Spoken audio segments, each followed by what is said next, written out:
اعوذ باللہ من الشیطان الرجیم بسم اللہ الرحمن الرحیم السلام علیکم ورحمۃ اللہ وبرکاتہ۔ اللہ رب کریم ارشاد فرماتے ہیں سورہ نور آیت نمبر 21 میں کہ اے ایمان والو شیطان کے نقش قدم پر مت چلو، شیطان تو بلا شک و شبہ بے حیائی کا اور بری باتوں کا حکم دیتا ہے۔ شیطان بے حیائی پھیلانا چاہتا ہے ہمارے مابین، اور اسی کے لیے اس کی ساری بھاگ دوڑ ہے، کیونکہ ایک دفعہ بے حیائی پھیل جاتی ہے تو پھر ہر کام ہو جاتا ہے۔ رسول اللہ صلی اللہ علیہ وسلم نے کہا نا کہ جو بے حیا ہو جاتا ہے وہ بے حیا ہو جائے، پھر وہ جو چاہے کرے۔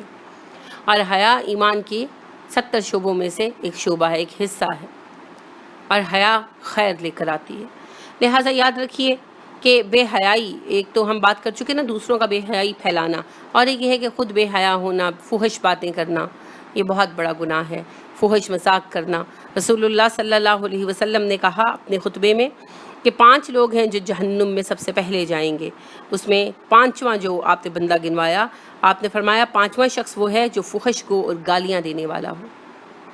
گالی بھی فحاشی کی ایک کائنڈ ہے نا، اور اس کے علاوہ فحش باتیں کرنا، گندے مذاق کرنا، گندے لطیفے ایک دوسرے کو بھیجنا۔ آپ دیکھیے کہ جو آپ اس کے ذریعے، نیٹ کے ذریعے، یہ موبائل کے ذریعے بھیجتے ہیں، SMS وغیرہ بھیجتے ہیں اور ویڈیوز بھیجتے ہیں، تو یہ بھی تو نامہ عمل میں لکھی جاتی ہے کہ نہیں لکھی جاتی ہے؟ کیسی بدقسمتی ہے کہ ایک بندہ ایک گھٹیا گندی ویڈیو بناتا ہے، دوسروں سے نیٹ سے اٹھاتا ہے اور وائرل کر دیتا ہے۔ اب وہ جہاں جہاں جا رہی ہے، جو آگے سے آگے بھیج رہا ہے، جتنے لوگ دیکھ رہے ہیں، وہ گناہ اس بے وقوف کے کھاتے میں جا رہا ہے، حاصل وصول۔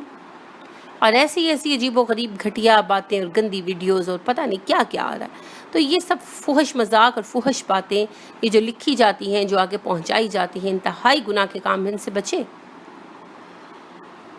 آپ نے یہ بات علیحدہ، ہم ایک لیکچر میں یہ چیز دیکھ ہی چکے ہیں کہ جو فحاشی پھیلانے والے ہیں وہ جہنمی ہیں۔ اللہ رب کریم نے سورہ نور ہی کی آیت نمبر 19 میں ارشاد فرمایا، جو لوگ یہ چاہتے ہیں کہ ایمان والوں کے درمیان فحاشی پھیل جائے وہ جہنمی ہیں۔ تو اس میں ایک یہ بھی سورس آ گیا ہے نا، سمجھتے ہیں کہ خالی یہ مذاق ہے، یہ بڑے مردانہ وار قسم کے جو ہیں یہ ویڈیوز ہیں اور لطیفے ہیں۔ نہیں، یہ فحش ہیں، اور فحش گوئی کا اور فحاشی پھیلانے کا، دونوں کا انجام جو ہے وہ جہنم ہے۔ لہٰذا رسول اللہ صلی اللہ علیہ وسلم نے ارشاد فرمایا کہ منافق میں 4 صفتیں پائی جاتی ہیں، جس میں ان میں سے ایک پائی گئی تو وہ جو ہے ایک اس میں منافقت کی صفت پائی گئی، اور جس میں 4 پائی گئی وہ تو پکا منافق ہے۔ تو چوتھی کیا ہے؟ جب جھگڑا کرے تو فحش گوئی کرے۔ فَإِذَا خَاصَمَ فَجَرَ، بعض اوقات اس کا ترجمہ گالی بھی کر دیا جاتا ہے، تو گالی اصل میں فحش گوئی کی ایک قسم ہے نا۔ فحش گوئی میں ساری چیزیں آ جاتی ہیں، جو بھی فحاشی کی باتیں، بکواس کرنا، جس طرح کی بھی ہیں۔ تو چونکہ عام طور پر گالی گلوچی ہوتی ہے تو اس لیے اس کو گالی کہہ دیا جاتا ہے۔ مقصد یہ ہے کہ جب اس کو غصہ آ جائے تو وہ فحش گوئی کرے، اس کو زبان پر قابو نہیں ہے۔ تو ہمیں اس سے نجات پانی ہے، کیوں کہ یہ جہنم کی طرف لے جانے والا فعل ہے اور منافقت کی علامت ہے۔ اللہ ہماری زبان کو پاک کر دے۔ دعا کیا کریں اللہ سے کہ اللہ ہماری زبان کو، ہمارے ذہنوں کو فحاشی سے پاک کر دے، اور اس کے لیے بہت زیادہ ضروری ہے نظر کی حفاظت۔ تو ٹی وی دیکھنا چھوڑیں گے اور نیٹ پر الٹی سیدھی چیزیں دیکھنا چھوڑیں گے تو تبھی جا کر زبان اور دل پاک ہوں گے۔ اللہ ہمیں اس کے لیے حوصلہ عطا کرے۔